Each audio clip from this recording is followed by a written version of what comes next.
Hello students, and welcome to the teaching video on 3.02 dealing with group names and properties of those groups. Real quick, the Common Core standards that we are going to cover are right here. If you would like to read these in more detail, feel free to click on the course information tab in the course and go to standards, and you'll find all of these in there. For our lesson's objectives, we are going to look at how the table is organized, and we're going to really focus on that second bullet point where we're going to identify the groups and sections of the table and some of their common properties. Prior to doing this lesson, make sure that you've already watched the 301 video and have completed that lesson, because this does tie into what you learned in that first video. Alright, now the first way that we divide up the periodic table is simply by metals, nonmetals, and metalloids. When you look at the picture here, you'll see everything on the left side here is in green. These are the metals. And the majority of our elements, as you can tell, are considered metals. Then on the right side, we have this small group here. It's kind of in the peach orange type color. These are the nonmetals. Definitely less of those than we have of the metals. And then there's the ones right in the middle that kind of are in the boundary, if you will, between the metals and the nonmetals.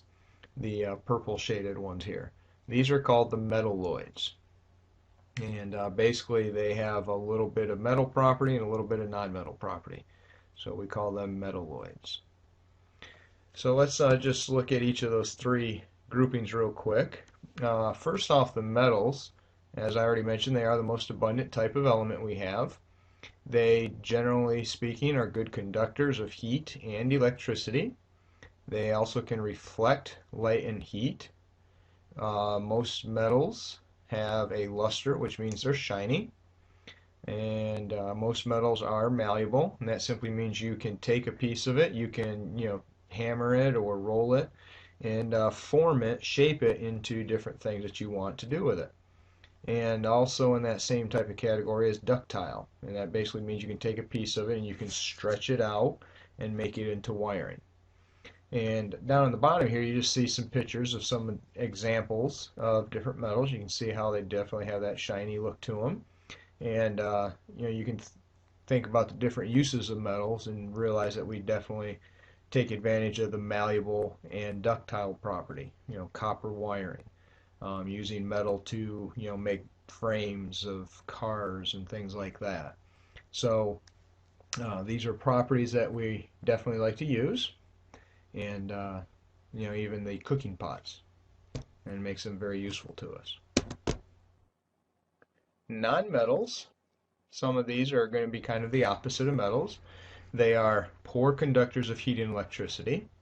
Many of them are in the gas phase at room temperature, and the ones that are solid, like carbon and sulfur, are very brittle, meaning they break instead of bend.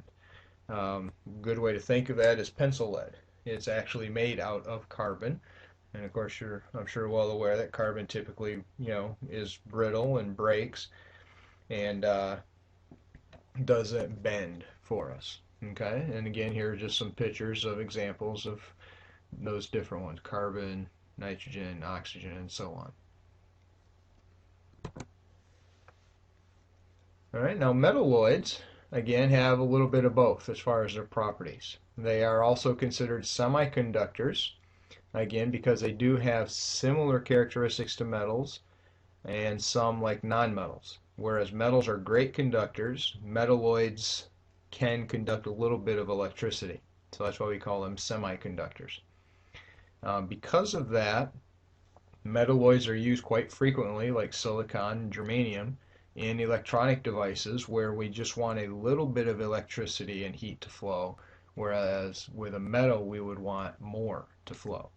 So I'm sure you've probably heard, if you know anything about computers, we use a lot of silicon as an example in the different parts within electronic devices. So each of these different properties, of course, are useful to us for different reasons. Now the other thing we do with the periodic table is we actually break it up by groups. The very first group in the table is the very first column, and these are called the alkali metals. All right, so this is from lithium down to francium, and this particular group are extremely reactive. You may have seen a demonstration before where you take one of them and place it with water, and it's a very reactive situation. They usually are silvery in appearance. They are typically soft metal, so they can be cut easily with a knife. And because they are highly reactive, you're not going to find them by themselves in nature. You're actually going to find them typically in compounds. All right. So you're not going to usually find just sodium. You're going to find like sodium chloride, things like that. And the reason they're highly reactive is because they have just one valence electron. And if you go back to Module 2 when we were doing the electron configurations, you'll remember that this first group, all of their configurations ended with an S1, meaning they had one electron in their outer energy level. So they easily give up that one electron when forming ionic bonds. The second group is right beside the first group. Those are called the alkaline earth metals, and they do have similar properties to the alkali metals. And instead of having one electron, they have two in their S sublevel. They are a little harder and denser than the group 1 metals, so they are a little less reactive. However, generally speaking, they are still pretty reactive. So again, they are not typically in their natural pure form. You're actually going to find them more in compounds. And we typically find these compounds in the Earth's crust, sea salt, gems, minerals, things like that.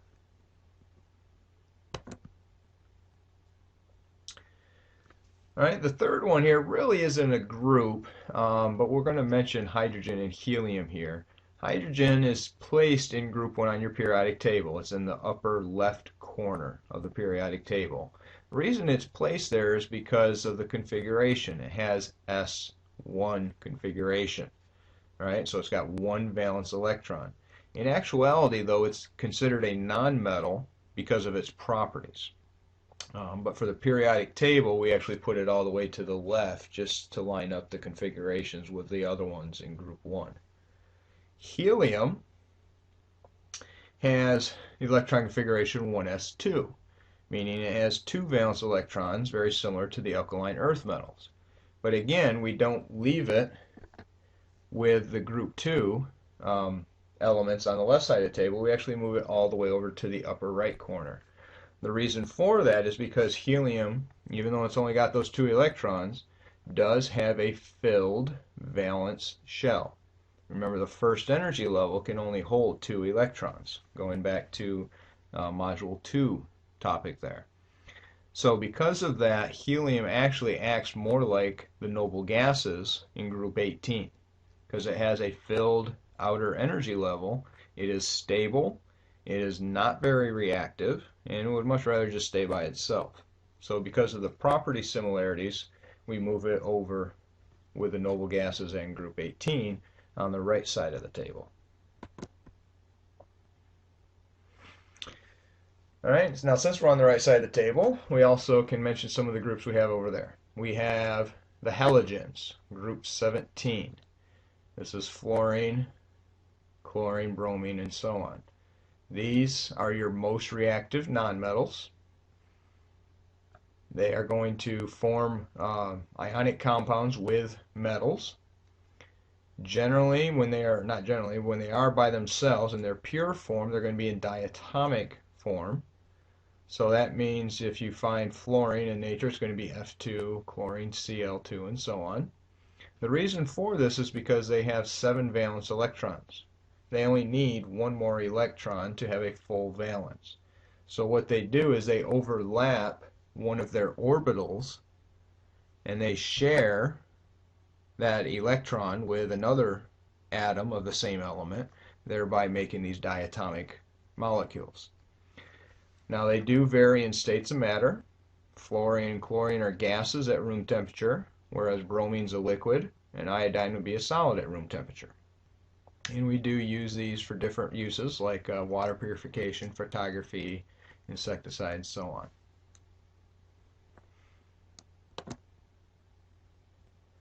Now, right beside them is the group I mentioned a moment ago, the noble gases. The first noble gas was actually discovered on Earth was argon, and that happened in 1894. Now, if you look back over the history of element and their discoveries, you'll notice that 1894 is actually pretty recent. The reason for that is because these elements are not very reactive. Since they are not very reactive, it was difficult for scientists to actually find them. Um, Helium was discovered a little bit later on with looking at the sun spectrum. And basically, they, again, going back to what I mentioned with helium, they have filled valence shells. Therefore, they are perfectly happy the way they are with their 8 electrons. They don't want any more. They don't want to give up the ones they have. So they are very low as far as reactivity. And that's actually why they're called noble gases, because they really don't want to hang out with anybody. They're just happy being by themselves.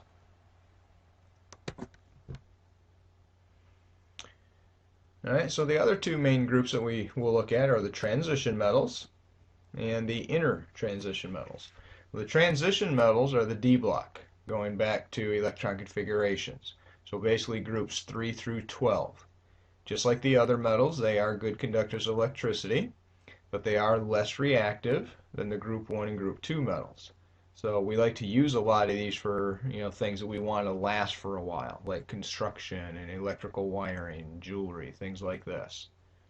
And if you look down through the list here, you'll see some of them like gold, silver, copper, platinum, things like that are in this group. All right, and most of these we find in their pure form in nature. So you'll hear a lot about them being mined out of the earth. Okay. All right, then we have the inner transition metals. And basically these are those two that are at the very bottom of the periodic table. The ones that have been pulled out, if you will, out of the middle and slid down to the bottom. We just do that so we can fit the whole thing on a piece of paper. Okay, but realize that these two groups are really between the S block and the D block on the periodic table. The lanthanide series is going to fill in the 4F sublevel, and that's from lanthanum to hafnium, and they are located in period 6.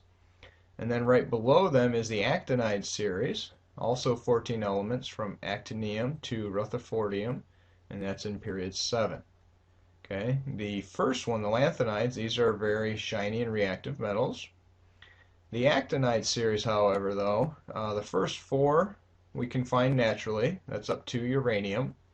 And then after that, most of them are either synthesized or very unstable and radioactive. So as a result, we don't really use them too much. Okay, and we're talking about neptunium all the way down through here.